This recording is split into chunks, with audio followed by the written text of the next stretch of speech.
예, 반갑습니다. 김준혁입니다. 우리 총장님께서 특별히 좀 배려해 주셔서 이렇게 시간을 좀 더 많이 쓰라고 하시는데 가급적이면 시간을 좀 맞춰서 쓰려고 노력하도록 하겠습니다. 총장님은 저희 젊은 친구들한테 어떻게 표현을 해야 되나 정식적으로 큰형 같으신 분이십니다. 학계에서도 뭐 대단히 뛰어난 정치학자이시지만 실제로 실천적으로 활동하셨고 그래서 많은 우리 후학들한테 존경을 받으신 분이신데 이렇게 문양기념사업에 또 이사장을 또 맡으시면서 새로운 어떤 대한 정치와 또 실제 문양을 통해서 남북의 화해 협력을 이끌어내려고 하는 좀 준비를 좀 하고 계십니다. 어떨 때에 이제 전화를 좀 받게 돼서 막 알겠습니다 막 이렇게 얘기했는데 일이 이렇게 커질 줄은 사실은 몰랐습니다. 제가 늘 존경하는 문양 선생님께서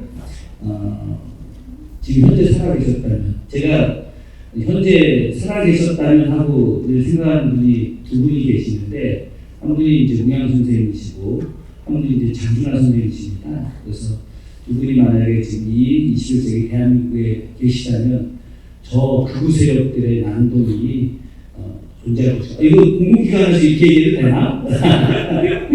뭐 편하게 얘기해도 되나요? 예, 그럼 뭐 좀 편하게 말씀드리도록 하겠습니다.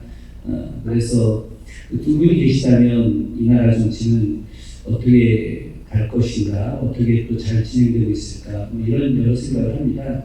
그런 측면에서 제가 생각하고 있는 문양 선생님과 또 현재 제가 이제 와서 국회에 와서 1년 3개월 보니까 정말 참담합니다. 이런 참담한 상황들을 같이 말씀드리면서 나름의 대안을 한번 찾아보도록 하겠습니다. 문양 선생님한테 느끼는 것은 저는 이제 그런 생각을 합니다. 제가 깜짝 놀랐던 것 중에 하나가 21살에 아버지를 여의고 나서 제일 먼저 했던 일이 노비 해방시켰던 일.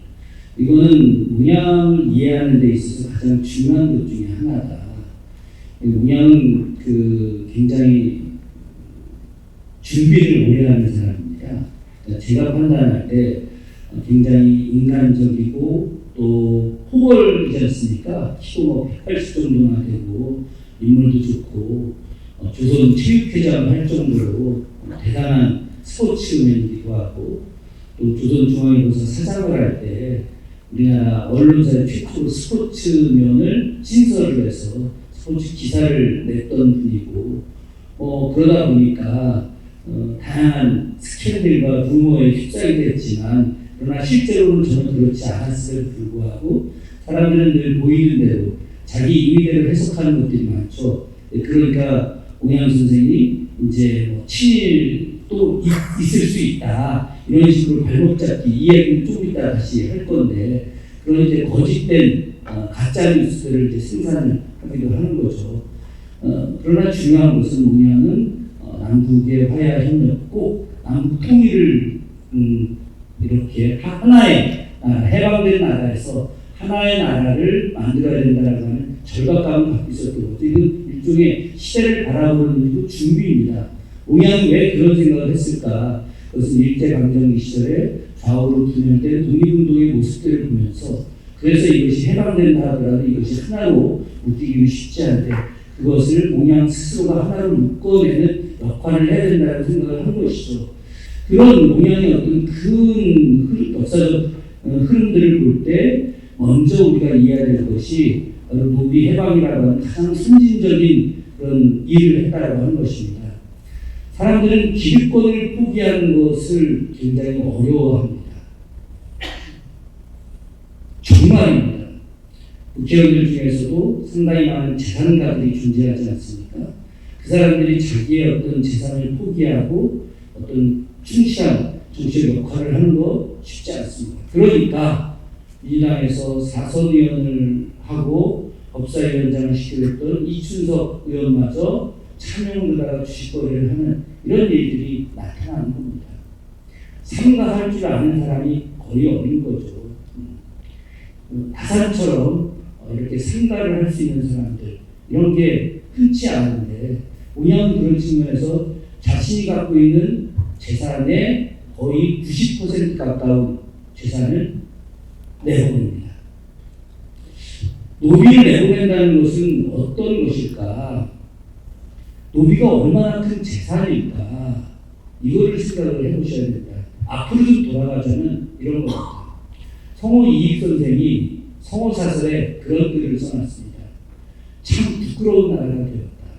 옛날에 부자들은 땅이 몇 평이 있어, 몇 마지기가 있어 이렇게 이야기했는데 요즘 부자들은 내가 노비를 몇 불을 거느리고 있어라고 이야기한다. 사람을 돈으로 보고 있다니 이렇게 이제 성호사설에 글을 써놨습니다. 그러면서 그 뒤에 노비의 재화, 그러니까 금액으로서의 가치에 대한 이야기를 합니다. 당시 집 한 채, 그러니까 조선시대 때 백성들이 가장 많이 사는 집이 5칸에서 7칸짜리 추가집입니다. 조선시대에 기와집은 거의 없습니다. 우리가 보는 뭐 양반집들, 기와집들 다 아닙니다. 거의 대부분의 양반집들도 다 추가집들이고 집이 클 따름이지 기와로 있는 집들은 거의 없거든요. 대부분이 추가들인데 뭐 부자들은 한 20칸 정도 소유하고 있고 요즘으로 말하면 자칭 중산층이라고 여기는 사람들 한 뭐 32, 3평짜리 아파트 사는 사람들 이런 사람들이 한 7칸짜리 추가집을 갖고 있는데 이 7칸짜리 추가집의 금액이 바로 당시 한 20냥 정도 됩니다. 20냥 정도. 그래서 이 20냥 정도가 당시 말 한 필당, 말 한 마리가 20냥 정도 되고 그 말 한 마리면은 집을 살 수 있었는데 노비 한 구가 30냥 넘는다라고 성호사설에 써 있었습니다. 그러니까 집 한 채보다 훨씬 비싼 금액이고 그러면은 땅이 대략 한 뭐 대여섯 마지기 1000평 이상 되는 정도의 소유를 갖고 있는 거죠. 보통 조선시대 때 한 20마지기가 있으면 중농이다 이렇게 얘기했었습니다. 그러니까 노비 4-5명만 있으면은 중농에 해당되는 거죠. 그 정도의 가치가 있는 건데 모향 집안은 아주 부유한 집안은 아니나 명문 집안입니다.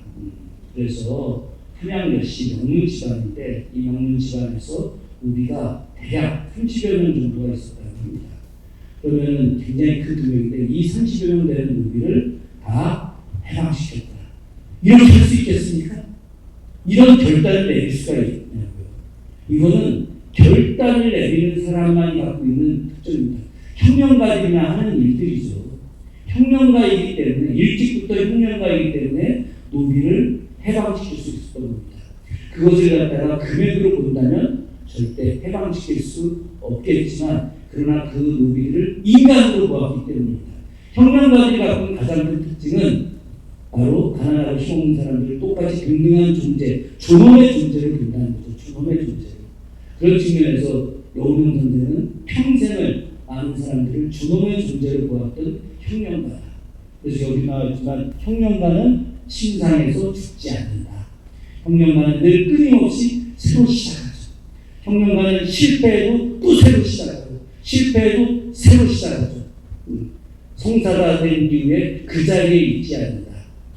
모든 것이 설사 혁명가가 이루어졌다 하더라도 그 자리에 있지 않고 새롭게 길을 떠나는 것, 이게 바로 혁명가 아니겠습니까? 이런 혁명가가 아주 일찍부터 저는 옷을 보여줬다. 그렇다고 한다면 이 문양이 왜 그런 일찍 이른 나이에 21살이라는 이 나이에 파격적으로 노비 해방을 시킬 정도의 혁명적 기질을 갖고 있었을까에 대한 생각을 좀 해봤습니다. 모든 사람이 똑같을 수는 없습니다. 모든 사람이. 가령 이제 제 얘기를 들자면 이런 겁니다. 저는 수원의 북쪽 지역에 화장동이라는 동네 출신입니다. 혹시 들어보신 분 계신지 모르겠지만 화장동 그 앞에 정자동이라는 동네가 있습니다. 분당 정자동이 아니고 수원의 정자동입니다. 그 제가 자란 마을에 있는 저수지가 하나 있습니다. 만석거라고 하는 저수지예요. 일명 뭐 옛날에 조기적 방죽 뭐 이렇게 불렀던 건데 만석거라고 하는 저수지가 있는데 이 저수지가 1795년에 정조라고 하는 국왕이 농업개혁을 위해서 만든 최초의 저수지입니다. 저수문법을 통해서 이양법, 그러니까 모내기를 해서 모내기를 하기 위해서는 저수지가 필요하죠. 그 이전까지 집합법에서 이게 뿌리는 겁니다. 그러니까 물이 별 필요가 없는데 모내기 이양을 하다 보니까 이게 생산량이 2배, 3배 나죠. 그래서 안정된 물 공급을 하기 위해서 저수지가 필요하다고 하는 수원 농법을 새롭게 생각을 하고, 그래서 이제 수원을 근대 농업의 새로운 혁명적 지역을 만들기 위해서 수원 농법을 쓰기 위해서 저수지를 만들게 됩니다. 인구들을 돈 주고 사가지고 파가지고 만든 거예요. 그냥 물이 흘러가는 걸 보호를 설치한 게 아니라 파서 광교산에서 흘러나오는 물을 모아가지고 저수지를 만든 것이죠.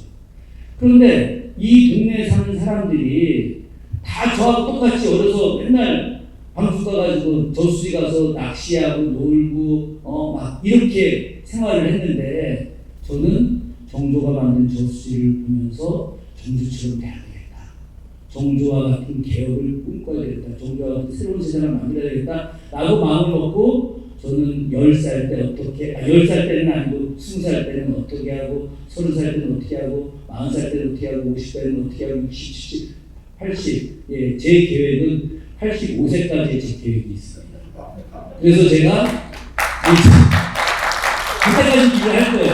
그래서 제가 30대는 공부를 하고 정조연구에서 박사를 받고, 그 후에 어쨌든 교수가 되고, 교수가 되기 위해 그 타이틀을 갖고 대한민국 교수가 좀 먹히는 세상 아닙니까? 그래서 그 뒤에 그거 가지고 정계를 진출하고, 그 뒤에 또 뭔가 또 다른 일을 하고, 그래서 마지막에는 다 정리하면서 우리 총장님처럼 대학에 가서 총장학원 하는 게 제 마지막 목표입니다.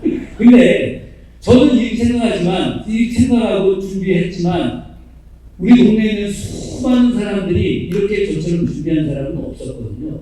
그러나 자기가 어디서 자라는지 그 지적 환경과 인문학적 환경은 매우 중요하다는 겁니다.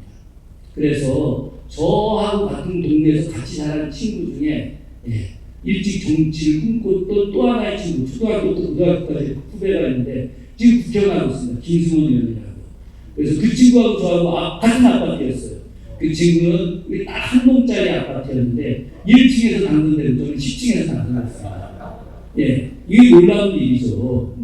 그래서 제가 그 아파트를 내놨을 때 이틀이 안 돼서 팔리더라고요. 거기가 기분이 이렇게 좋다면서 이러면서. 모양으로 돌아가면 모양의 고향은 양평입니다. 양평이 왜 중요한 곳이냐? 양평에는 강이 흐르고 있죠. 긴 강이. 옹양은 어디서부터 강을 봤습니다. 강을 보고 양평에서 살았던 옛 사람들을 본 거죠.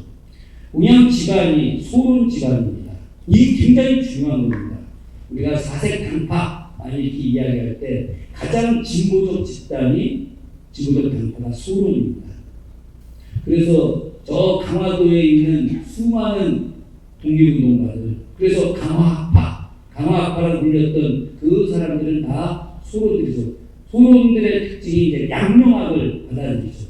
양명학은 지혜사를 알면 그것을 가지고 실천해야 된다는 거죠. 이 실천력, 의지. 사람들이 알지만 그 아는 것을 실천하면은 잘못되면 불이익이 생깁니다. 내가 이걸 하게 되면 잘못하면 감옥에 갈 수 있어. 이거 잘못하다가 재산을 날릴 수 있어. 이거 잘못하면 집안이 얼굴이 돼. 그래서 이야기하죠. 노무현 대통령이 말씀하셨지 않습니까? 어머니가 앞에 나서지 마라. 총망한다. 이런 얘기 하지 않습니까?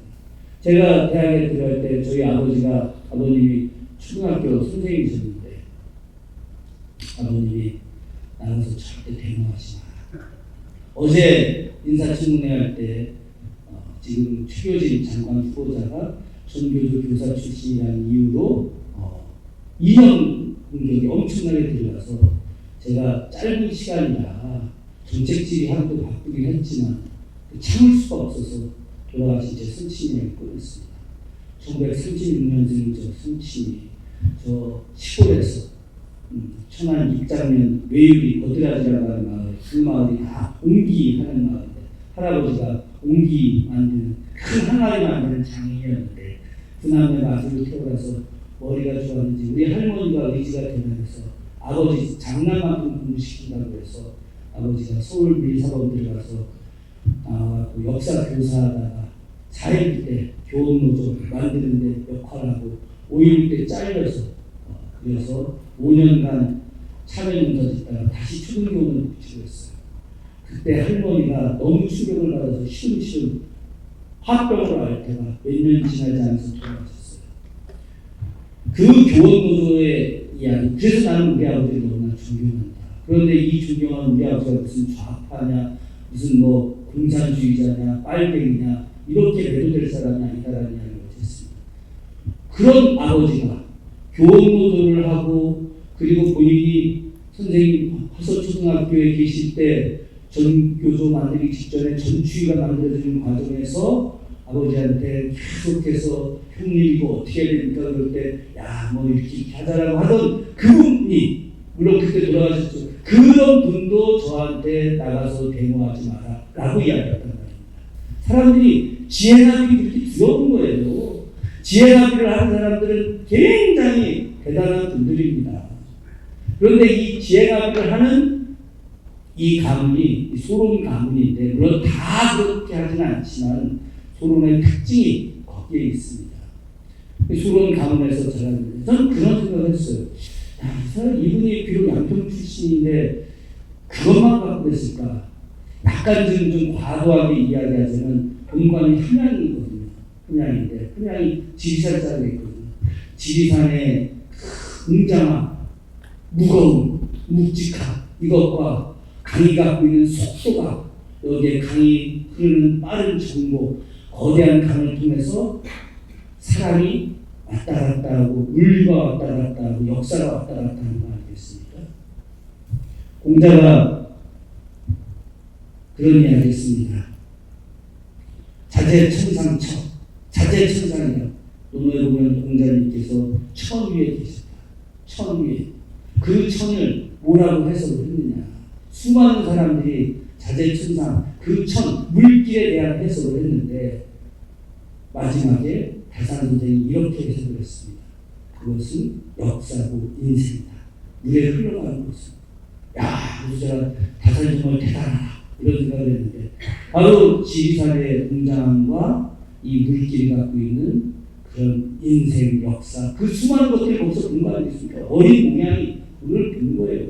그러다 보니까 몽양이 다른 사람에 비해서 빨리 개화될 수밖에 없었고 특히나 양평이라고 하는 데는 소론 가문만 있는 것이 아니라 그 유명한 기호 남인 가문들 바로 양평 그 옆이 마제 다산 집안이 있었고 그리고 거기에 그 유명한 권철신 저 경기도 광주에 가면 천진암이라고 있습니다. 천진암에 있는 권철신 선생, 권일신 선생 묘소 있죠. 광암 이벽이 있고 이승훈 선생 묘소가 있죠. 이가은 선생 묘소가 다 거기에 있는데 거기 권철신, 권일신 선생이 있는데 그 권철신이라고 하는 분이 종조의 스승입니다. 종조가 동궁시절에 동궁시가문의 스승이었고 그 권철신의 제자가 정약천, 정약종, 정약교 이런 사람들이 다 제자고 권철신의 친동생이 노감 권일신인데 권일신의 사위가 정약들입니다. 자산어고의 주인공. 그런데 이 권철신이 천주교를 받아들이고 나서 바로 자기들의 노비를 다 해방시켰어요. 1700년대에. 그래서 그 글을 노감 선생 묘진영이라고 해서 다산 선생이 글을 써놨습니다. 이 양평이라는 데가 과거에 신분 해방이라고 하는 일이 있었던 아주 특별한 경험이었어요. 그래서 종교 죽고 난 사람에서 제일 먼저 사형당한 사람이 권철신, 권일신, 이가와 이승훈 이 사람들이 사형을 당했죠. 거기에 비하면 다산은 훨씬 더 약한 거죠. 강진을 입어갔습니다. 물산 좋은 강진 가가지고 고기도 많이 먹고 민어도 먹고 뭐 이런 거 아니겠습니까? 그나마 다행이었던 거죠. 다산을 표명하는 것이 아니라 이 사람들의 유증함이 더 컸었다는 이야기를 한 겁니다. 어쨌든 그런 지역에서 살면서 본인이 인간에 대한 주문과 역사, 미래를 본 거죠. 역사를 볼 줄 아는 사람들만이 미래를 생각을 하는 거죠. 과거 역사 속에서의 잘못된 것, 탄광우리들의 잘못된 행위들, 특히나 다산의 몽양의 할아버지가 동학에 참여를 한 사람입니다. 아버지도 동학에 참여를 한 사람들이죠. 양반 4대였음에도 불구하고 동학에 참여를 한 거예요. 제가 어제 인사청문회에서 원래 발언을 안 하려고 했는데 양 간사 2명만 발언하기로 했는데 하도 국힘 사람들이 발언 안 하기로 했는데 들고 말도 안 되는 또 다른 또 이념 논쟁을 해가지고 위원장한테 양해를 구하고 3분 제가 발언을 했습니다. 그때 제가 어떤 이야기를 했냐. 매천 홍현 선생님 이야기를 했습니다. 매천 홍현 선생이 매천 야록이라고 하는 역사서를 썼죠. 매천 홍현 선생이 정말 천재였었습니다. 본인이 과거 학교가로 올라가는데 이미 나라가 난장판인데 1894년 그 마지막 과거 시험이 제대로 됐겠습니까? 당연히 떨어졌죠. 그럼에도 불구하고 서울에서 명망가들과 어울리면서 이래저래 시대를 바라봤습니다. 그러다가 더 이상은 있어서는 안 되겠구나. 이거는 도깨비들의 나라다라고 규정하죠. 정상적인 사람들이 하나도 없다는 거예요. 다 헛도깨비들이야. 그래서 서울 생활을 때려치고 고향인 구례로 와서 지리산자리에 살고 있었습니다.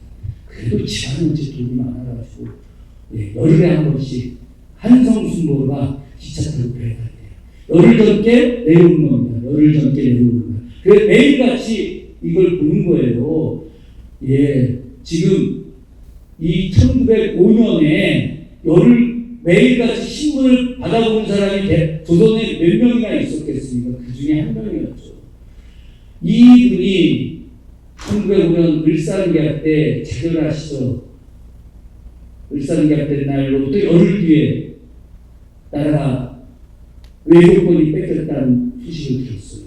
그래서 열흘 동안 지켜보고 있었잖아요. 누가 자결하는지, 나라의 고위 관료 중에 누가 자살했는지 언론에 나올 거 아닙니까? 자살하는 사람이 없어. 그래서 이분이 열흘 뒤에 나라도 죽어야 되겠다. 나라의 은혜를 단 한 번도 입은 적은 없으나 그러나 나라도 죽지 않는 이 나라가 지금 뺏겨가고 있는데 단 한 명의 선비라도 죽지 않으면 얼마나 창피하겠냐라고 해서 본인이 목숨을 끊습니다. 이럴 정도로 대단한 우국지사 아니겠습니까? 그럼에도 불구하고 이 우국지사가 동학교도들에 대해서 어떻게 표현을 썼느냐. 동비 이렇게 썼습니다. 동학을 하는 도둑놈들이다. 이 동학 수많은 농민들 이 자신들의 삶을 이제 평등하고 인간답게 살고 더 이상 권력자들로부터 벗어나서 인민들이 중심이 되는 민초가 중심이 되는 그런 나라를 만들어야 되겠다라고 외쳤던 동학교도들 다 도둑놈들, 사대부들, 선비들에게 대항하는 족속들이다 라고 규정했어요. 하다못해 위대한 독립운동가까지는 아니지만 나라를 위해서 목숨을 던지는 그 사람마저도 동학을 그렇게 표현을 했다는 거죠. 그런데 명문 거둑 집안이었던 이 집안에서 함양 여씨 집안에서 할아버지와 아버지가 동학에 참여를 했다라고 하는 것 자체가 놀라운 일입니다. 이것이 저는 옹양의 기반이 됐다. 그러니까 어떤 집안에서 자라고 어느 지역에서 성장하고 누구에게 공부하고 누구와 인간관계를 맺었는지는 매우 중요하다. 그런 측면에서 옹양은 그 일에 충분한 역할을 하게 됐다. 자, 그럼 두 번째로 목양한테 매우 놀라운 것. 이분은 늘 시대를 준비하는 사람이라고 했죠. 이 준비하는 이분이 일찍 배작들 이런 거 중요한 게 아닙니다. 이분이 상해로 건너가서 뭘 했느냐? 바로 우리나라 역사상 최초의 정당을 만듭니다. 이 정당이 신안 청년당이라는 거죠. 이 정당을 만든 사람을 대체적으로 무사 김유식으로 많이 아는데 그게 아니라 옹양이 시작을 하죠. 그럼 이 신안 청년당이 왜 중요하냐? 1919년에 미국의 윌슨 대통령에 의해서 민족 자결주의가 만들어지고 프랑스 파리에서 세계 평화회의가 개최가 됩니다.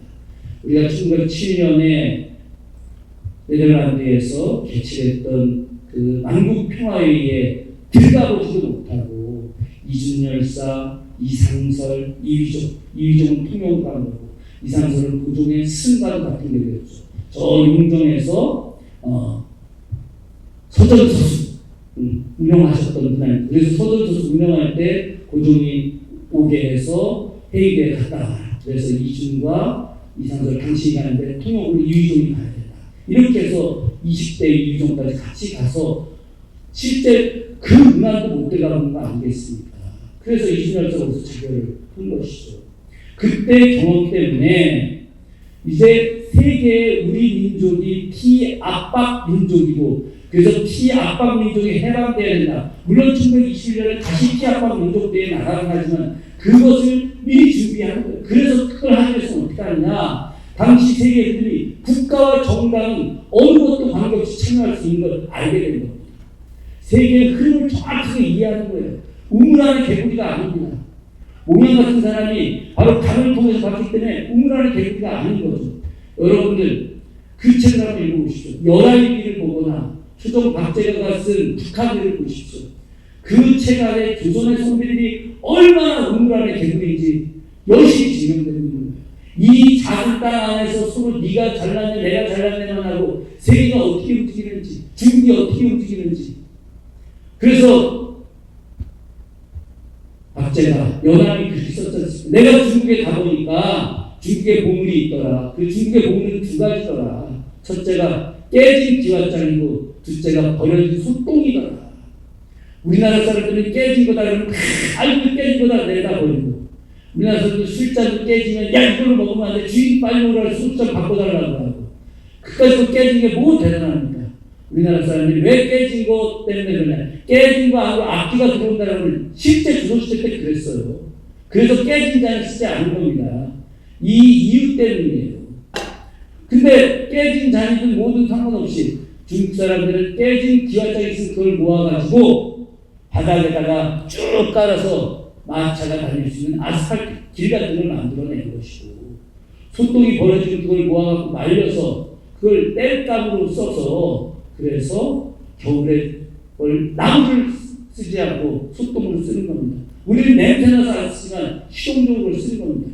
여기서 말하는 것이 실용주의, 실용주의, 철저하게 실용주의. 중국이 지금 전 세계 최고 강국으로 나가는 그 이유가 뭐냐. 우리나라 1년 예산이 640조입니다. 내년에는 660조 정도 될 것 같은데 640조 중에 우리가 R&D 예산으로 윤석열 때 4,800억 삭감했는데 이재명 정부 들어와서 R&D 예산으로다가 정말 새롭게 하겠다라고 해서 강하게 쓰는 게 30조 이제 배정을 합니다. 정말 많이 하는 거죠. 그런데 중국 정부가 R&D 예산만으로 AI 지원하는 예산만으로 내년 예산은 300조입니다. 이게 다른 거예요. 전 세계가 지금 어떻게 흘러가는지를 지금 중국은 오히려 거꾸로 이제 끌고 나가는, 이게 철저하게 실용주의적인 것이거든요.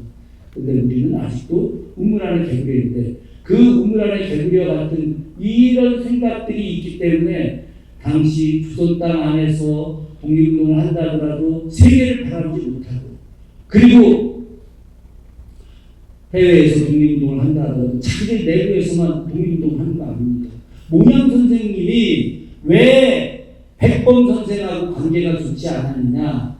서로 간에 오해들이 있긴 했습니다만 당시 죄송하지만 백범도 훌륭하고 이동용 선생도 훌륭하고 해외 나라에 있는 수많은 독립운동가들이 훌륭한 역할을 했지만 그 안에서 내부 권력 다툼했던 것도 사실 아닙니까? 그러니까 장중환 선생이 썼던 돌베개 그 책 안에 장중환 선생이 그렇게 표현했잖아요. 만약에 나에게 비행기가 있다면 나는 일본 동경에 일본 왕궁을 공격할 것이 아니라 중경의 임시정부에게 폭탄을 떨어뜨릴 것이다. 제가 그 글을 읽으면서 기가 막혔습니다. 내부 독립운동가들의 학월 싸움이 실제 존재했던 것이죠. 그러니까 그런 것들 때문에 나이가 서로 많으냐 어디냐, 집 자리가 어디냐. 왜 도산 안창호 선생이 이승만을 초대 대통령으로 뽑았습니까? 철저히 지역 감정 때문이에요. 기독교인, 영어 잘하는 사람, 그리고 서구기, 자기 평양 사람이고, 그래서 황해도 사람 이승만을 선택한 거예요. 딱 이 세 가지를 갖춘 사람이 이승만이기 때문에 선택하는 거죠. 그것이 평생 이승만에게 훈장을 달고 그 뒤에 대한민국의 초대 대통령까지 가게 된 힘이 바로 임시정부 처음에 만들 때 그거였었어요. 그러니까 독립운동을 하는 과정에서도 지역감정, 서북인들은 서북인들대로, 호남인들은 호남인들대로, 영남인들은 영남인들대로 실제로 그렇게 존재했던 거죠.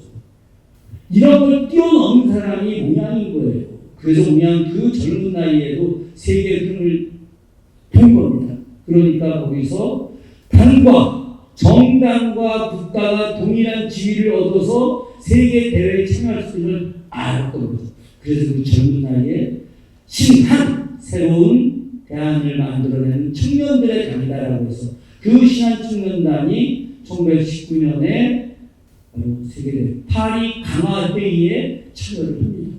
얼마나 대단한 겁니다. 그땐 파리 강화회의가 존재하는지도 모르고 누가 참여해야 되는지도 모르고 어떤 주체가 해야 되는지도 모르는데 이미 그것을 이겨나고 정당을 만들고 그 정당의 자격으로 우사 김규식을 보낸 겁니다. 옹양 선생님이 그런 이야기 합니다. 농담도 원래 잘하는 분이잖아요. 그래서 이승만에 대해서 이렇게 이야기합니다. 이승만 영어 잘한다고 무지하게 꿈잡는데 말도 안 되는 얘기 하지 마라.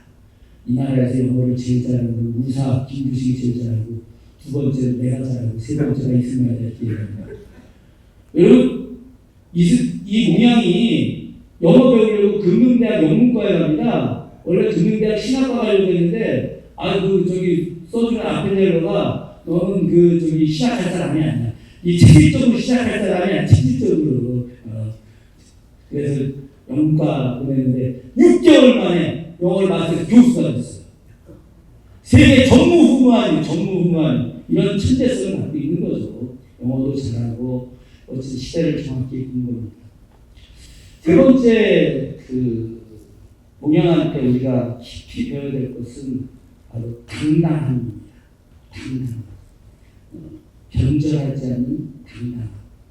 이게 쉽지 않습니다. 그 시절에 얼마나 많이 변절하고 그러겠습니까? 저는 그런 생각이 많이 들어요. 이 몽양이 소론 집안이지만 남인들과 특히나 이 다산 집안과 연결되어 있는 것이 뭔가 존재하지 않을까. 제가 늘 마음에 새기고 있는 것이 강진에 가면 다산 선생님이 처음 유배했던 그 동문박 주막집 거기에 있는 사의제입니다. 사의제. 그래서 마땅히 해야 할 네 가지. 그래서 사의 이렇게 해서 다산이 써놨었죠. 네 가지가 별거 아닙니다. 첫 번째 말을 삼가하라. 너무 많이 떠들지 마라. 거친 말 하지 마라. 요즘 대한민국 정치판은 그냥 말의 전쟁입니다. 저희도 어제 그냥 서로 일어나서 또 소리 지르고 이거 한 번 안 하면 이게 상인이 안 하는 거예요. 이게. 참 앉아있으면 괴롭습니다. 저는 우리 보좌관들도 와 계신데 제가 상임위 때 소리 안 지르는 대표적인 인물입니다. 제가 윤석열 탄핵 아주 일찍부터 나가서 맨날 탄핵해야 된다. 윤석열 쫓아내야 된다고 국회 가서도 윤석열 탄핵 연대라고 초선 의원이 300명 국회의원 중에 50명 조직을 했습니다. 제가 그래서 이 안에서 엄청난 조직가다. 막 한 명씩 찾아가고 설득해가고 50명을 만들어서 탄핵 연대를 만들고 그러면서 그 탄핵 연대가 광화문 나가고 탄식 15일 하고 그 중에 저는 이제 9일하고 형들이 다 쓰러지는 바람에 제가 어쩔 수 없이 단식 중단했는데 녹색병원에 입원했다가 이제 나왔죠. 그렇게 제가 격하게 국민의 사람들은 저랑 치를 떱니다. 그럼에도 불구하고 소리 안 지르는 조근조근 이야기하는 대표적인 사람인데 말을 이제 거치게 하는 것이 국제 풍토가 되어버렸어요. 잘못된 거죠. 말을 생각하고 누구 비난하지 말고 욕하지 말고 다산이 얼마나 억울했겠습니까? 그런데 첫 번째 말을 생각하고 두 번째 생각을 맑게 하고 늘 건전하게 생각하고 이 한 맺힌 거를 좀 더 높은 차원으로 생각하고 세 번째가 재밌습니다. 옷을 단정히 입자. 유배온 사람이지만 그래도 옷을 깔끔하고 좋은 옷이 아니라 다려서 깔끔하게 빨아서 입자. 네 번째가 이게 무서운 말입니다. 장엄하게 행동하라. 당당하면서 장엄하게 행동하라. 예. 위트 있고 당당하고 여기서 할 말 딱 하는 장엄하게 행동하라. 이 추손이라고 예예 뭐 눈치 보는 게 아니라 장엄하게 행동하라. 나중에 저한테 걸렸어야 되는 거예요.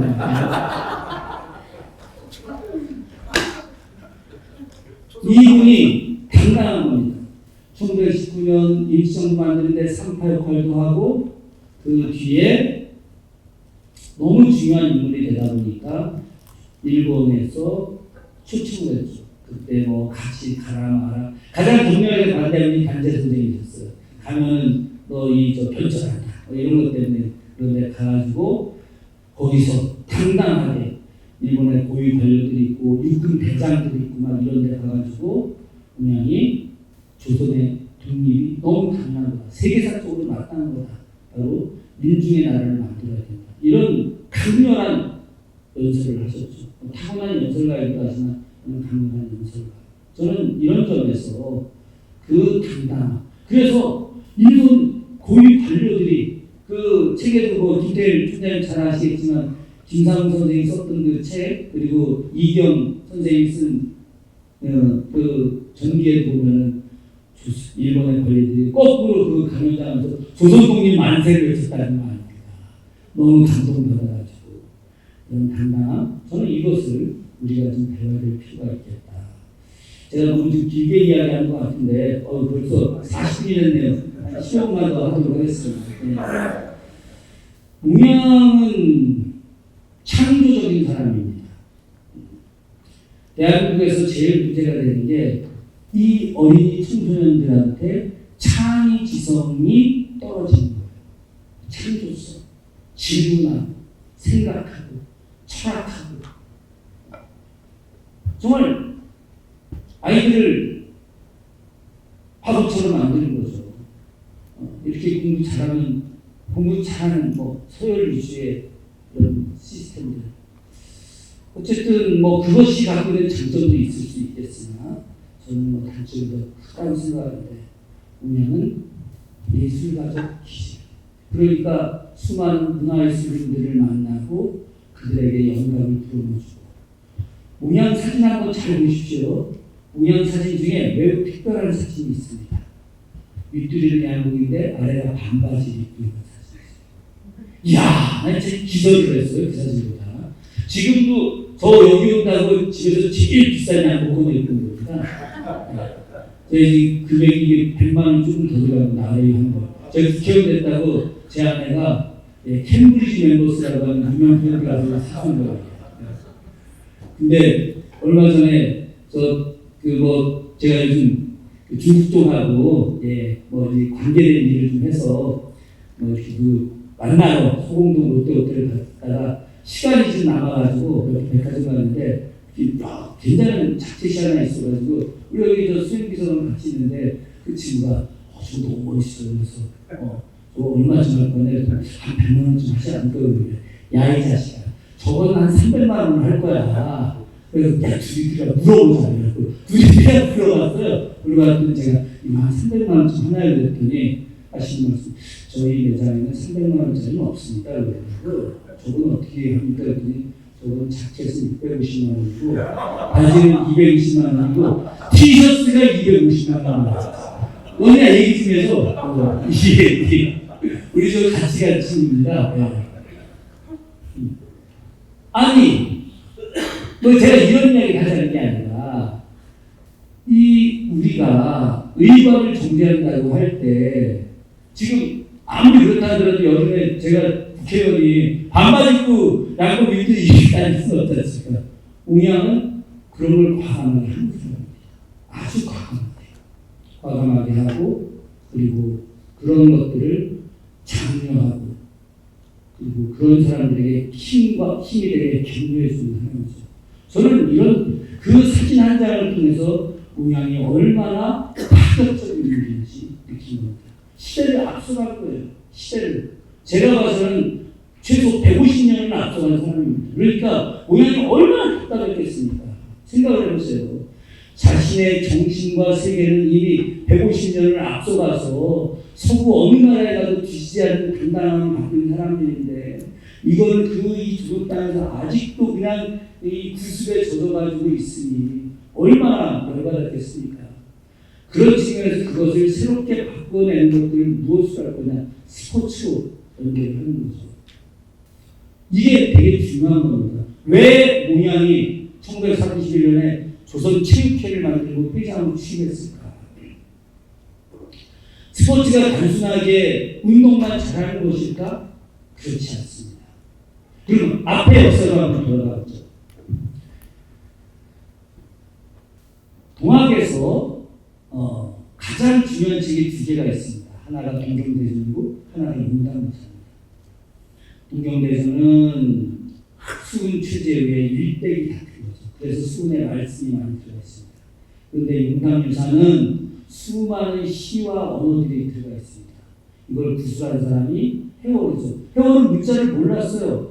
다 수은이 한 이야기를 다 머릿속에 듣고 그래서 그걸 문자를 하는 자기 제자한테 다 이야기해서 그걸 책으로 남긴 겁니다. 그러니까 참 해월도 대단하죠. 저는 해월을 너무너무 존경하고 그래서 우리 이교 선생님 저기 우리 해월 선생님께서 같이 가고 그랬지 않습니까? 예.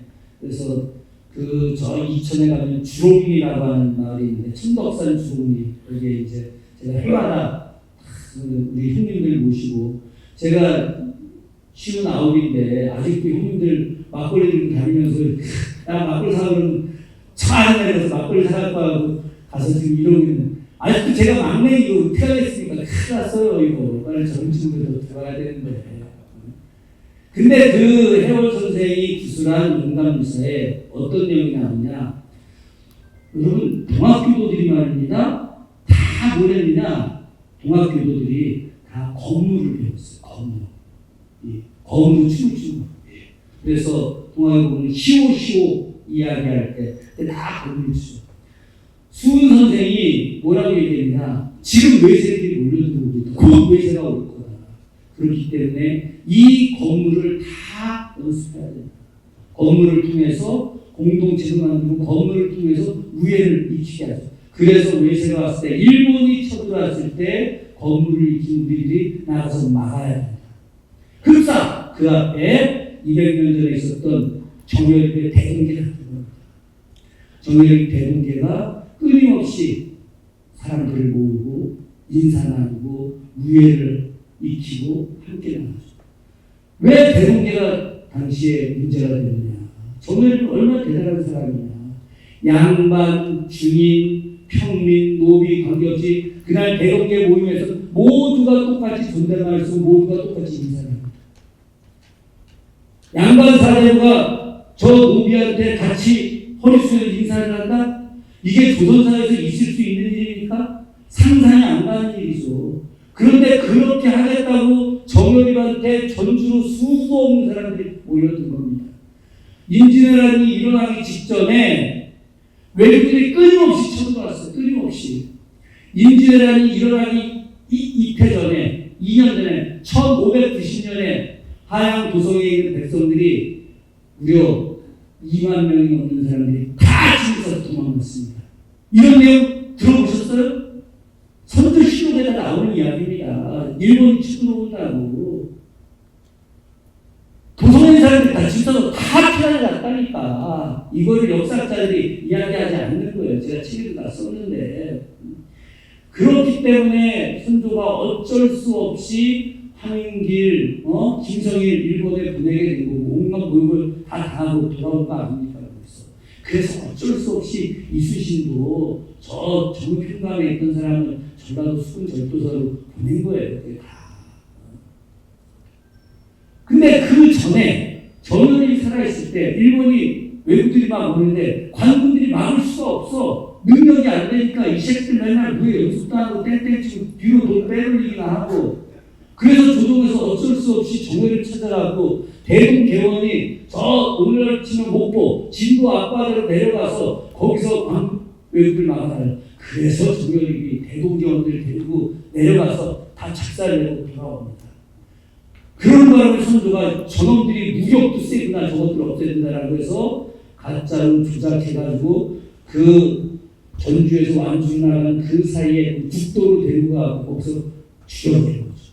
급사 장준하 선생이 돌아가실 때와 정혁일 선생이 돌아갈 때 모든 것이 시크로 똑같습니다. 그런데 200년 전에 그 대공계의 모습들, 이런 부분들이 무예를 익히는 이것이 그 뒤로 동학에서, 건물을 통해서, 몸의 운동을 통해서, 무예 활동을 통해서 그것이 다시 웅양이 돼요. 조선체육회라는 만들면서 조선 청년들에게 운동을 가르치고 몸이 빨리 건장해지고 그래야지 이 사람들이, 이 청년들이 바로 독립 현장에 튀어져 있었기 때문에 그런 겁니다. 우영 선생이 등산을 자주 합니다. 장준하 선생이 등산을 하듯이 등산하면서 또 계절별로 여행을 합니다. 자, 가장 대표적인 게 양평 용문산 기억납니다. 용문산 마이트에 가서 천년된 이 은행나무 보러 와라. 가을에는 쫙 전국에서 옵니다. 그리고 이 전국에서 온 사람들 데리고 한 명씩 야 너는 어디 가서 지금 무슨 일이야. 다 젊은 청년을 오게 되면 그 청년들을 곧바로 독립운동에 뛰어들 수 있는 역할을 하게 만들어내는 거죠. 이것이 바로 스포츠입니다. 그러니까 스포츠라고 하는 것이 단순하게 그냥 하는 것이 아니라 독립운동과 연결된다. 즉 하나의 목표를 세우고 그 목표와 연결 지을 수 있게 다양한 과정들을 만들어내는 것. 이것이 치이라는 겁니다. 계획을 세우는 사람. 그래서 어린 시절부터 시작해서 장기적으로 이 조선이라는 나라가 자주적 국가가 되게 하기 위해서 자신은 어떤 일을 해야 하고 어떤 계획을 세우고 어떤 성장하면서도 이거는 필요하고 다 하나를 연결시키는 거죠. 여기 하나가 다 독자적인 것 같지만 이것이 유기적으로 연기적으로 연결하는 이 역할들을 이미 웅양은 터득하고 그것을 실천하는 겁니다. 그런 과정에서 웅양은 여러분이 너무 잘 알듯이 검증을 준비해 오는 거죠. 나라가 보면 딱 보이잖아요. 그죠? 보이지 않습니까? 윤석열 말하는 거 다 보이잖아요. 안 보이셨나요? 다 보였죠. 그래서 제가 나중에 이제 우리 대통령 되기 전에 이제 당에서 행사할 때 제가 이런 얘기하면 옆에 있는 사람보다 김수영 의원이 얘기하면 뭔가 이유가 있을 거야. 이런 거 있잖아요. 제가 그 국회의원 되기 전에 대통령 대표님한테 그런 얘기 했어요. 3년이면 끝이고 3년. 그래서 제가 이야기할 게 2025년 4월이었어요. 2025년 4월이면 적어도 물러나고 대통령 선거 할 거니까 걱정 말고 기다리셔라. 말이 그래서 내 얘기를 대통령 기다리라고. 딱 2달 차이였어. 2달 차. 그래가지고 그 뒤에 통이 이제 그런 얘기했죠. 그거 어떻게 알았어? 그래서 역사공부한테는 다 한 거야. 그게 불안한데 제가 했죠. 그래서 제가 4월 4일 날 헌재에서 선고하는 날 4월 4일 제가 일찍 맞췄어요. 그래서 중앙일보에도 기사 났죠. 김준혁이 12월 3일 개엄하고 나서 헌법재판소에 4월 4일 날 할 거다. 그래서 그거 제가 무슨 신내로 와서 맞췄겠습니까? 대략 이 흐름을 보고 전원기를 잘 발광할 거고 어떻게 할 거고 이런 거 이제 흐름 보면 이제 대략 나오죠. 저는 그렇게 이제 역사 공부하는 것이 이 미래를 보는 나름의 어떤 객관적 지표 같은 것들이 이제 느껴집니다. 근데 우리가 같은 경우가 나라가 망할 걸 알고 그 사이에 또 일본과의 소통 라인들도 존재하고 그 정도 되면 다르게 존재할 거죠.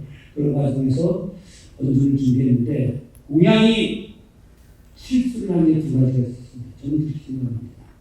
그 실수한 것이 첫째가 나중에 정당 만들 때 조선인민 근로인민이나 여기서 인민이라고 하는 단어가 들어간 것이 결정타라고 마지막입니다. 사회주의자로 고인받았습니다. 조선민주주의인민공화 이렇게 할 때 그 당 말고 이제 그 앞에 이제 준비하는 과정에서 인민이라고 하는 단어를 쓰고 이것이 지금도 우리가 단어 쓰는 과정에서 굉장히 어려운 것들 명칭, 그 명칭 문제를 크게 중요하게 생각하잖아요. 그래서 지금 인민이라는 말을 못 쓰고 동무 이런 거만 못 쓰지 않습니까? 괜히 그거 쓰면 사실 아무것도 아님에도 불구하고 북한과 연결되어 있다. 아직도 우리나라는 이 이념 논쟁이 심각한 나라니까 이런 것이 빨리 없어져야 되는 거죠. 내가 어제 그 얘기하는데 참 얘기 안 했는데 김수영 시인이 돌아가시기 전에 썼던 시가 종로 내부에서 김일성 만세 외쳐도 감옥까지 하는 것이 언론 자유다. 이런 시 썼지 않습니까? 이거 놀랄 일이죠.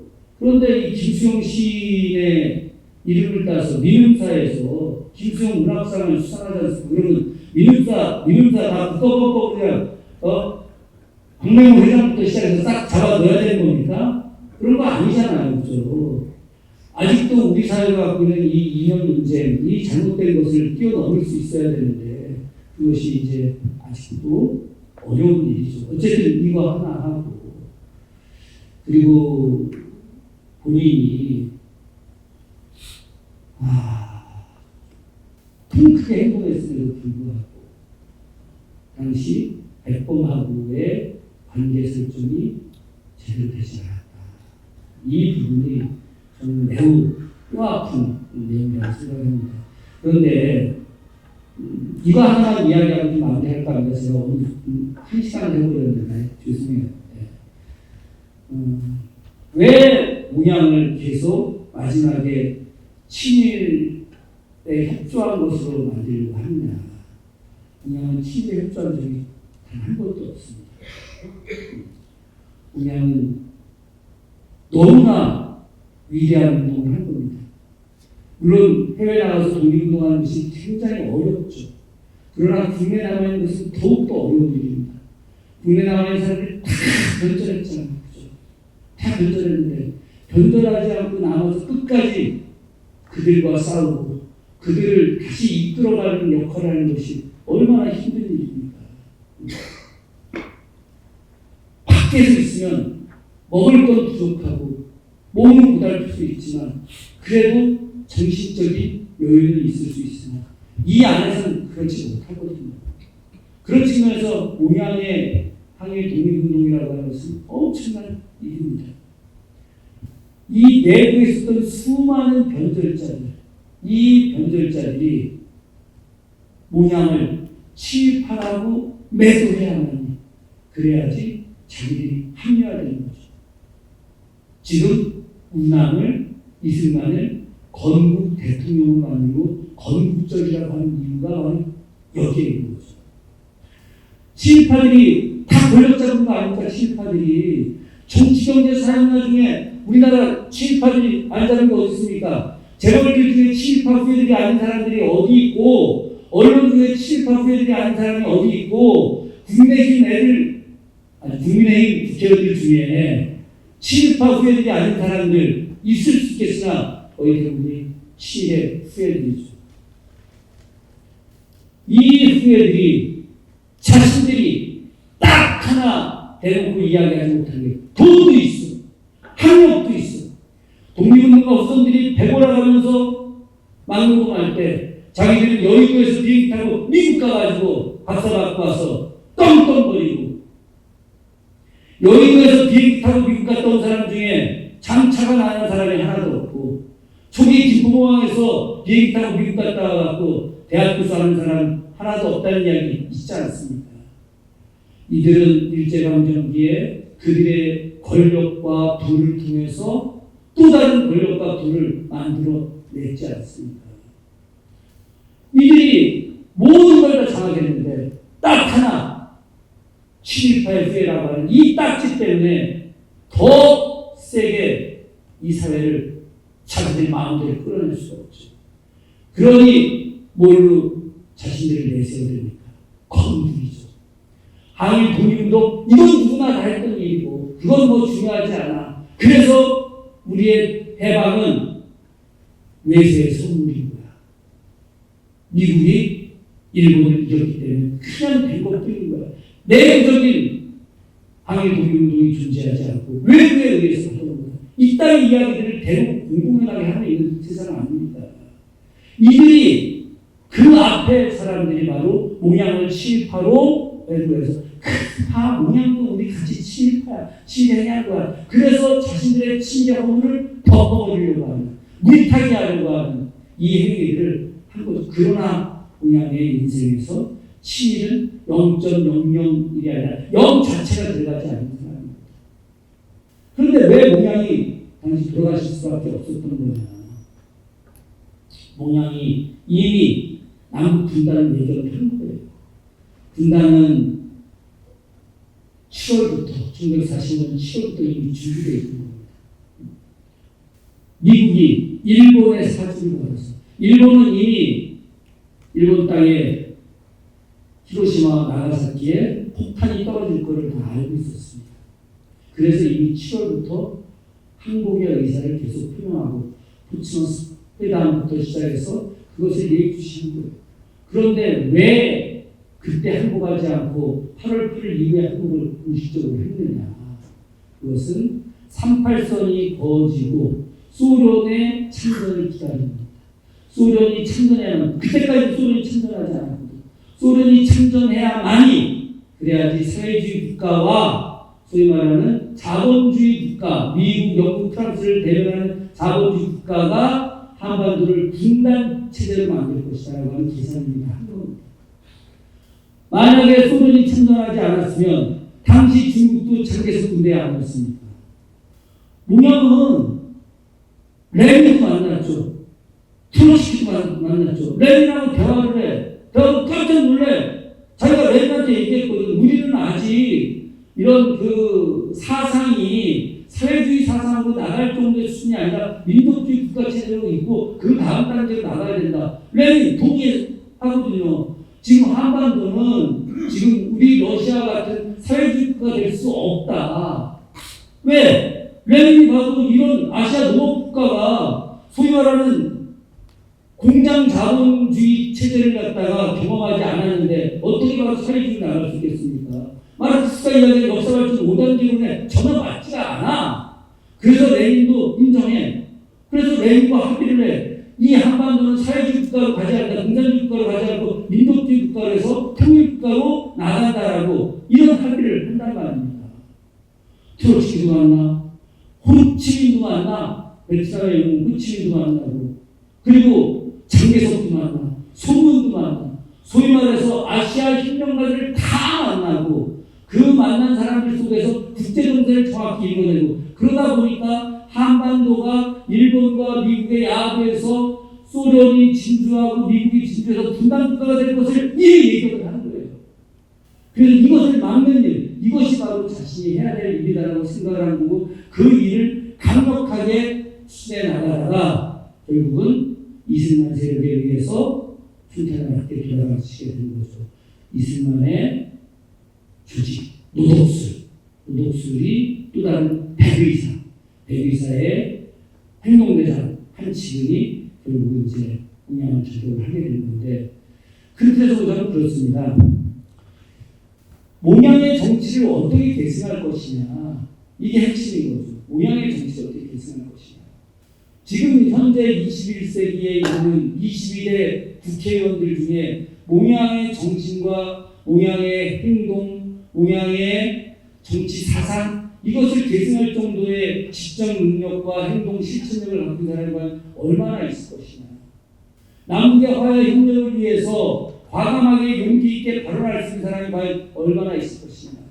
국회의원 한 번 더 하는 것이 목적인 사람들과 국회의원이 중요한 것이 아니라 정치가로서의 자기 권력을 잡는 것이 중요한 것이 아니라 어떻게 하면 더 나은 세상을 위해서 역할할 것인가를 생각하는 사람, 이런 사람이 도대체 얼마나 존재할 것인가, 이것이 사실은 차마 말하기 힘든 내용들입니다. 그러나 저는 존재하고 있다.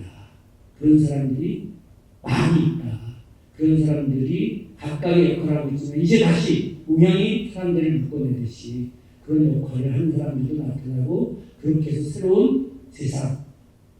저는 오늘 그런 생각을 좀 했습니다. 아까 시진핑 옆에 푸틴이 있고 김정은이 있고 놀랍다. 1949년 9월 3일 전승절. 1949년 당시 모택동 군대가 북한에 요청을 해서, 그래서 북한에서 많은 청년들이 모택동 군대를 지원하러 갔지 않습니까? 그래서 그것에 대해서 보답하기 위해서 또 온 것이고, 물론 이런 과정들이 이것이 우리 역사 속에서 더 나은 발전 단계라고 말할 수는 없어요. 왜 그러냐? 분단을 더 고착화 하는 것이기 때문에. 그런데 이 김정은의 위상을 보면서 곧바로 트럼프가 만나러 가겠다. 트럼프가 만나서 북미통합점 체결할 거고, 내년 늦어도 5월 안에 북미협정 체결되면 내년 10월 안에 남북 정상회담이 이루어지고, 곧바로 그때부터 갈비지구에 트럼프 월드가 만들어지는 가능성. 이재명 대통령 먼저 골프 치러 가고, 제가 평생 골프 한 번도 안 잡아봤는데 나도 트럼프 월드 가서 골프 한번 쳐보기 위해서 내일부터 등록을 해야 되나. 그 틀에서 오늘 이 모습들이 2025년 9월 3일 오늘이 2026년 9월 3일은 혁명적 변화의 날로 맞이될 수 있다. 이런 것들 모양이 있었다는 예견하고 벌써부터 준비하고 실천했을 거예요. 그래서 그런 일들을 꼭 우리 여기 계신 분들이 막 해서 메시지 보내고, 몽양기념사 앞에서 계속 세미나 주최하시고, 저는 몽양기념사교 회원으로 또 옆에서 열심히 역할을 하도록 하겠습니다. 제가 너무 오래했는데 제 얘기 여기서 마치고 이 사람과 같이 대화. 박수 한번 더 보내주세요.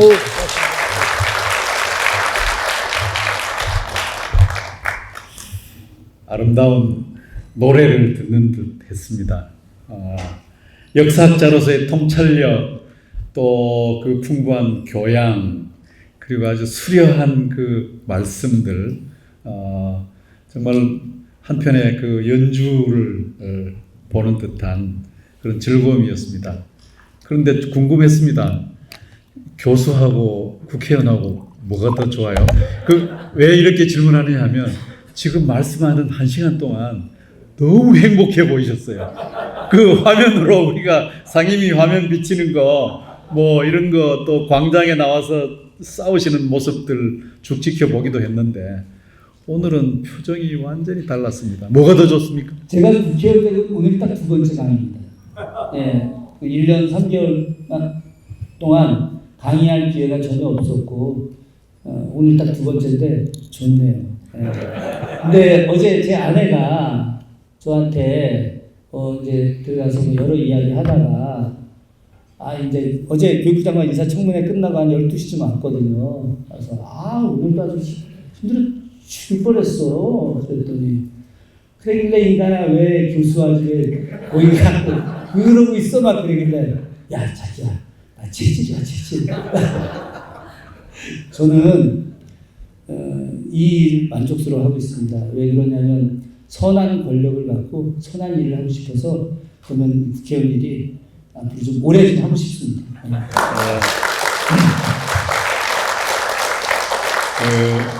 정치인들이 되게 눈앞에 욕심들 따라서 움직이는데, 역사적 통찰력을 가진 국회의원이 있다는 것은 우리 크게 즐거운 일이 아닐 수가 없습니다. 여러분들 뭐 질문하실 거 많으시죠? 제가 한 가지만 딱 여쭙고 여러분들하고 얘기를 좀 중계하겠습니다. 어떤 언론인이 지금 우리 사회에서 벌어지고 있는 이 이른바 역사전쟁을 보면서 이렇게 딱 한마디로 정리했습니다. 이것은 여운형의 후예와 이승만의 후예가 80년 동안 벌이는 역사 내전이다. 이렇게 얘기를 했는데, 그 의미를 이렇게 설명합니다. 우리의 주체성을 강조하는 여운형과 외부 세력에 기대어서 뭐를 일을 도모하려고 하는 이승만, 두 후예가 벌이는 80년간의 내전 상황이다 이렇게 얘기를 했는데 역사학자와 정치인을 함께 지금 잘 수행하고 계시는 김준혁 의원님께 여쭙습니다. 이 역사전쟁 어떻게 해석하고 앞으로 어떻게 풀어가야 되는지 우리에게 큰 숙제가 아닐 수가 없습니다. 너무 표현이 정확하신 것 같습니다. 이승만의 후예들과 몽양 선생님의 후예들의 대결. 근데 좀 더 길게 보자면은 단재 선생님이 말씀하셨던 국풍파와 사대파의 대결이 지금까지 이어지고 있는 것이 아니냐. 그래서 요청을 중심으로 하는 국풍파와 김구식을 중심으로 하는 사대파의 대결이다. 그때 국풍파가 이제 망가졌죠. 조선시대에 들어와서 소위 말해서 우암 송시열을 중심으로 하는 주자 존숭주의자들과 조선의 내재적 움직임, 조선 중심주의자, 그러니까 우암 송시열과 백호 윤유의 그런 대결, 자주와 사대의 대결이었죠. 그때도 역시 사대파가 승리를 하지 않았습니까? 우리 역사 속에서 자주파가 이긴 적이 없었어요. 단 한 번도. 그 자주파, 동학농민전쟁도 자주파가 이긴 것 같지만 끝내 우금치에서 다 쓰러지고 말지 않았습니까? 그런데 지금은 이 자주파와 사대파의 대결 과정 속에서 우리가 이제 조금씩 이겨나가는 과정인데, 그러나 총장님 말씀하셨던 대로 우남의 후예들의 세력은 강고합니다. 얼마나 셉니까?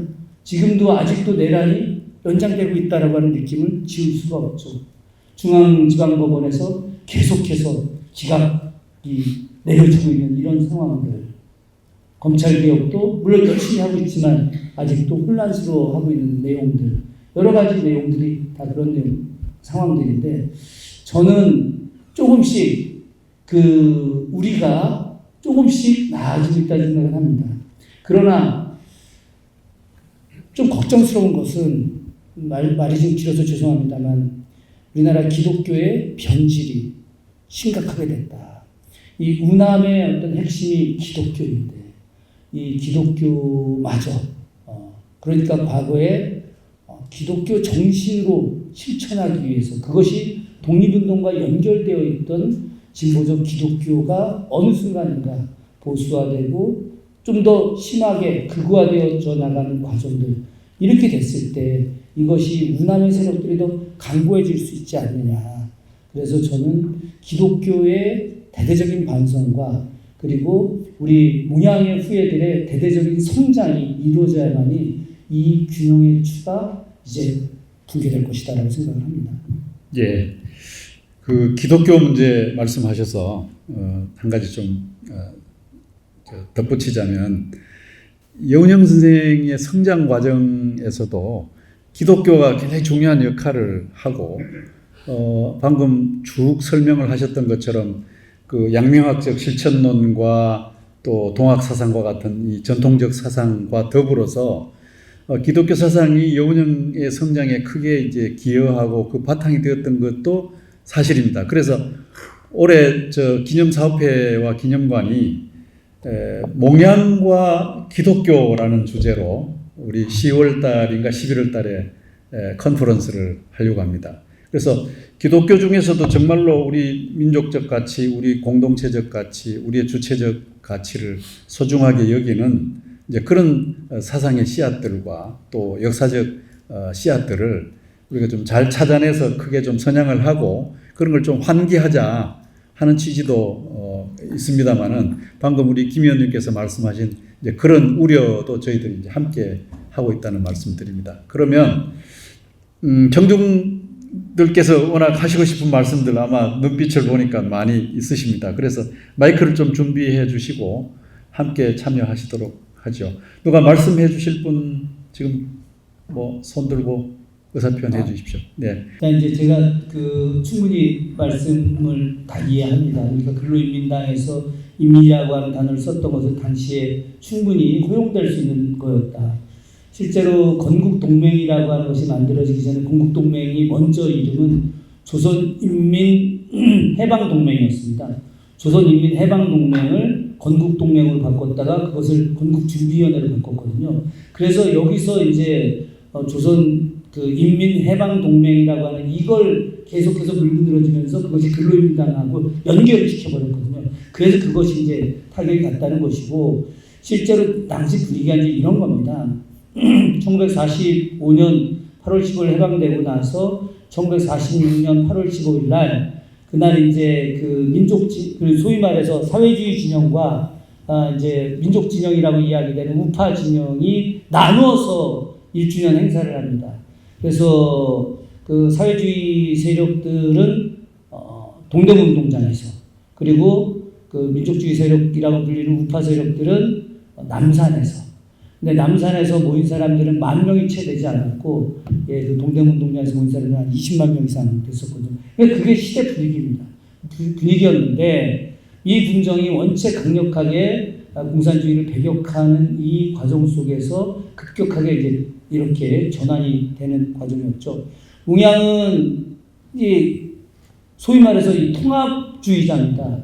그러니까 당시 해방 이후에 이승만을 중심으로 하는 해외 우파 세력들, 미국을 등에 업은 세력들이 하나가 있고, 그리고 백범 김구를 중심으로 하는 해외 독립운동가 세력이 있고, 그리고 내부에 그 민족주의 우파 세력들, 송진우, 장덕수, 이런 세력들이 있었던 거고, 그리고 또 박헌영을 중심으로 하는 사회주의 세력들, 이 세력들에서 사실 몽양은 어느 한 세력을 완벽하게 자기 것으로 만들지 못했습니다.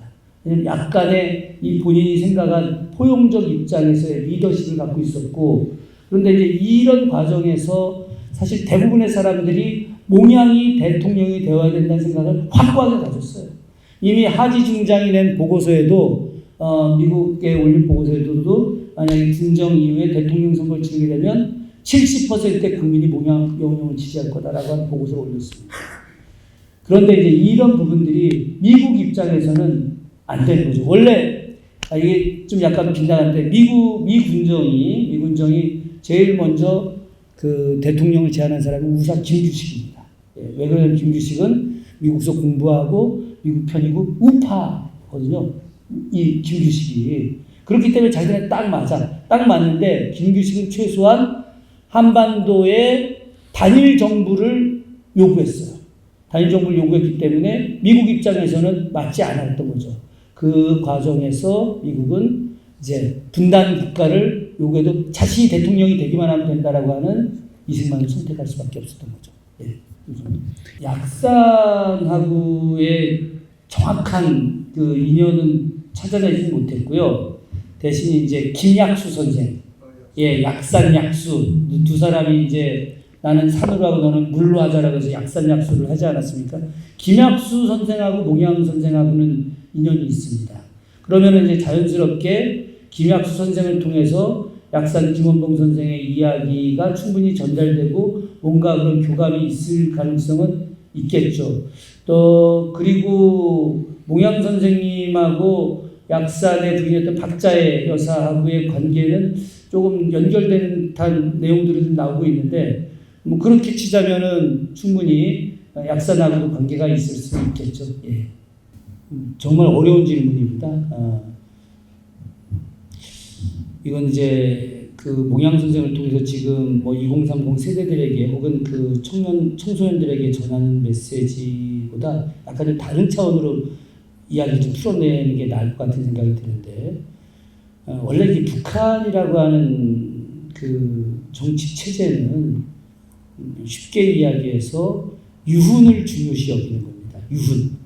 가령 이제 김일성 주석의 유훈, 그 유훈을 김정일 국방위원장이 잘 지키고, 김정일 국방위원장의 유훈을 김정은 국무위원장이 잘 지키고, 이 유훈을 통해서 국가 체제를 운영해 나가는 것이거든요. 근데 이 유훈 통치가 깨졌어요. 어떻게 깨졌느냐? 김일성, 김정일 두 사람은 어쨌든 일국가 이체제든 통일이라고 하는 것을 목표로 내세웠었습니다. 그렇기 때문에 그 김일성 주석이 이제 원래 김영삼 대통령하고 남북 정상회담을 하기로 했다 열흘 전에 심근경색으로 돌아가셨잖아요. 그렇죠? 그때 이제 100가지를 해야 된다고 했는데 제가 2가지 지금 기억합니다. 전엔 더 많이 기억했는데 머리가 좀 나빠져가지고 하나가 김일성 주석이 경의선 기차를 타고 서울역에 내려서 남북 정상을 회담하는 걸 잡아서 김정일한테 그렇게 하라고 지시를 했었어요. 근데 김정일이 안 한 겁니다. 안 한 건데 김정은은 그것을 아예 없애버렸습니다. 그래서 일국가체제 통일 아니라 두 나라 독자적 국가 체제로 헌법을 바꿔버렸습니다. 그래서 지금 계속해서 김정은, 김여정이 남쪽 정부에 요구하는 것이 우리나라 헌법이 대한민국은 한반도와 그 부속 도서로 국토를 정한다라고 되어 있는 이걸 없애달라는 거예요. 야, 니네 왜 그걸 갖고 있어? 우리는 너네하고 국가가 달라. 그리고 우리는 통일할 생각 전혀 없어. 우리는 니들은 알아서 해라고 하는 것이거든요. 그러면 이제 남북관계 이것을 해결하지 않는 한 이재명 정부가 아니라 이재명 정부 할아버지 정부라 하더라도 절대로 교류하지 않을 거야. 이렇게 된 상황입니다. 그러니까 더 어려워진 거예요. 이재명 정부가 아무리 온갖 그 액션을 취하고 선의로 이야기한다 하더라도 자기네는 헌법을 바꿨기 때문에 이 소위 말하는 동족으로서의 협력 관계는 하지 않겠다는 겁니다. 북한을 정확히 이해해야 돼요. 그러면은 앞으로 어떻게 해야 되느냐? 북한을 우리는 동족으로 인정하지만 그들을 또 다른 국가 체제로 인정하면서 교류를 해야 된다. 그래서 결국은 이제 그 청년들과 함께 이야기할 수 있는 것은 이제 경제 교류, 그걸 통해서 북한에 있는 자원을 활용하고 또 북한을 통과해서 러시아에 있는 가스, 옛날에 박근혜 정부 때 나왔던 TSR, 트레인, 그리고 시베리아, 그리고 레인, 이게 TSR인데 이걸 통해서 같이 움직여야 된다. 이런 것이거든요. 근데 어쨌든 중요한 건 지금 이제 남선생님이 이야기한 대로 몽양의 정신으로 이 향후 남북 관계를 어떻게 계승할 거냐. 이걸 지금 우리가 지금 메시지를 주라는 거 아닙니까?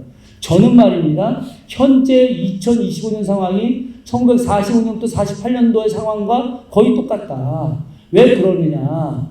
우리가 70년대 박정희 시절에는 실제 테러는 있고 또 뭐 전두환 때도 5.18 있었지만 그 이후에 정치인을 대상으로 하는 테러 공작이 난무하지는 않았습니다. 가택연금 같은 거 있었지만. 그러나 이재명을 테러하고 그리고 더 지금보다 더 격렬한 우파 진영들이 더 강하게 지금 나오고 있는 거 아닙니까? 그 시절의 모습과 너무도 비슷해요. 그럼 그 시절의 모양이 그걸 통합하고 자주국가로 나가기 위한 노력들을 계속해서 메시지를 보낸 거 아닙니까? 그러나 그게 지금 실패했던 거죠. 근데 중요한 것은 몽양이 갖고 있는 자주정신, 독립정신, 하나가 되는 정신은 불변하다는 겁니다. 이것을 갖다가 아무리 시대가 바뀐다 하더라도 이것을 우리가 포기해서는 안 되고 일관되게 계속 주장을 해야 된다. 지속적으로. 그러니까 끈질기게 지속적으로 주장해야만이 그래야지 그때 가서 먹힌다는 겁니다. 하다가 말고 할 게 아니라 일관되게 하게 되면 결국은 저들도 우리 의견을 받아들일 수밖에 없다라고 하는 거. 그래서 누가 끈질기게 오래 가는 거냐? 이게 지금 우리들의 싸움의 시작이라고 저는 생각합니다. 이 정도밖에 답을 드릴 수가 없어요.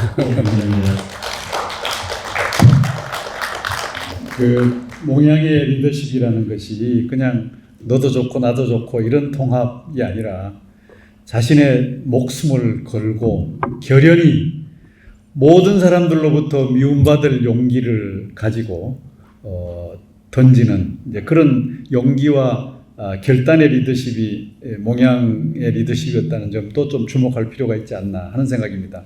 여러분들 개막식 때 오신 분들은 설명을 들으셨겠지만 지금 뒤편에 있는 그 포스터가요, 몽양 특별전의 이제 메인 포스터인데 왼편에 있는 그 그림이 몽양의 데드마스크입니다. 47년 7월 19일 날 해화동 로타리에서 저격당해서 돌아가셨을 때 그 마스크를 뜬 건데 우리 이동국 관장께서 포스터에다가 저 데드마스크를 안 치자라고 제안을 하시자 우리 여운형 선생님을 따르던 사람들이 다들 술렁술렁했습니다. 저 관장이 저 왜 저러는 거예요?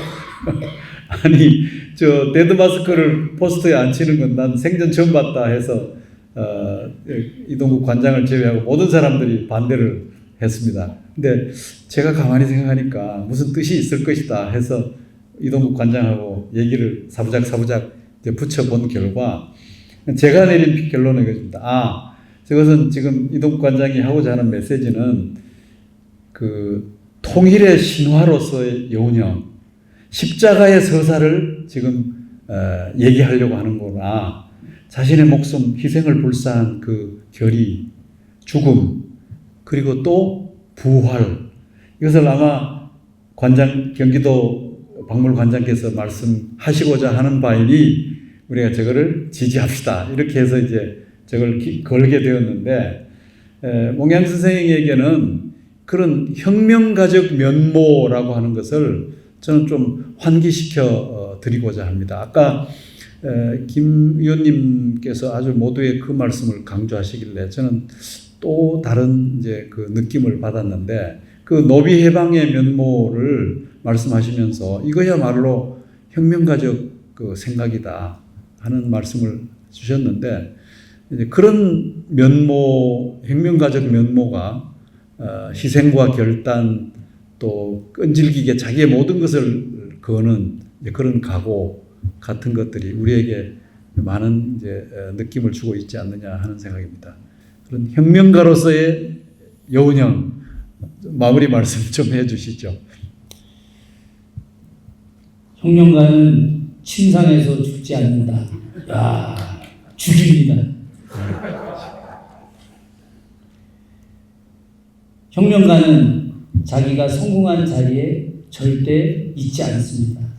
또 다른 혁명을 위해서 길을 나가죠. 마치 체게바라처럼.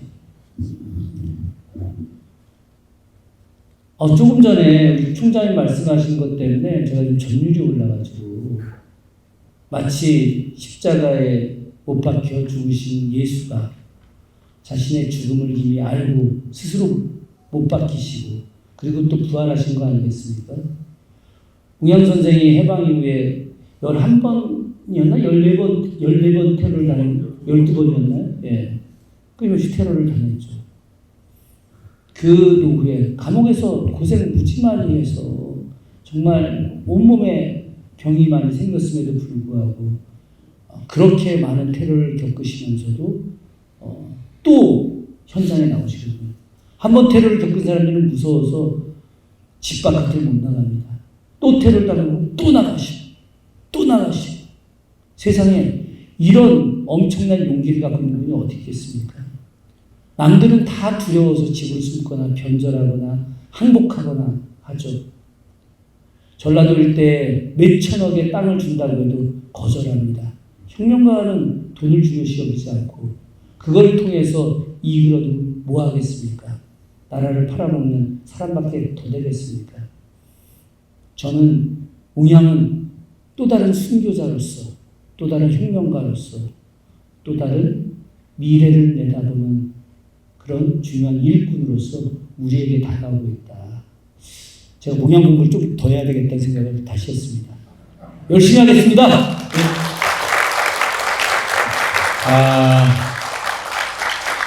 마지막까지 아름다우십니다. 정치인 김준혁. 근데 역사적 통찰력, 또 풍부한 교양, 또 맛깔스러운 그 말씀, 아름다운 연주를 보는 것 같았습니다. 그 갈마 지역 우리 아름다운 그 해변을 또 볼 수 있고 즐길 수 있으며 또 우리 민족의 미래를 함께 또 고민할 수 있는 그런 기회가 올 수 있었으면 좋겠습니다. 마지막 마무리 말씀 하시고 물러가겠습니다. 오늘 이 자리에 이사장님께서 초대해 주셔서 진심으로 감사드립니다. 제가 몽양 공부를 하게 됐던 거는 예전에 돌 김용욱 교수께서 경기 아트센터에서 특강할 때 저한테 공동으로 같이 좀 하자고 하셔가지고 이 양반이 왜 나를 끌어들이나. 그래서 이제 옆에서 서포트 강의를 좀 한 적이 있었는데, 그러면서 이제 농양 선생님을 이제 느끼게 됐죠. 배웠다는 게 아니라 느꼈다는 겁니다. 이분이 내게로 오고 있구나. 나는 거꾸로 이분을 통해서 밖으로 나가야 되겠구나. 라는 생각을 했습니다. 저 같은 사람이 어떻게 농양의 만분의 1이 되겠습니까? 그러나 우리 한 명 한 명이 모두가 다 어떤 농양을 좀 공부한다면은 그 한 명 한 명이 정말 완벽한 모양으로 하나가 돼서 다시 잘못된 세상을 또 분열된 세상을 제대로 만들어갈 수 있지 않을까 생각합니다. 여러분과 제가 함께 노력하고 또 몽양 기념사업을 더 확대시키고 키우는 것, 더 강대하게 만드는 것이 세상을 바로잡는 기반이 될 거라고 하는 생각으로 오늘 제 인사는 마무리하겠습니다. 고맙습니다. 아유, 감사합니다. 예, 예, 예. 아유, 고맙습니다.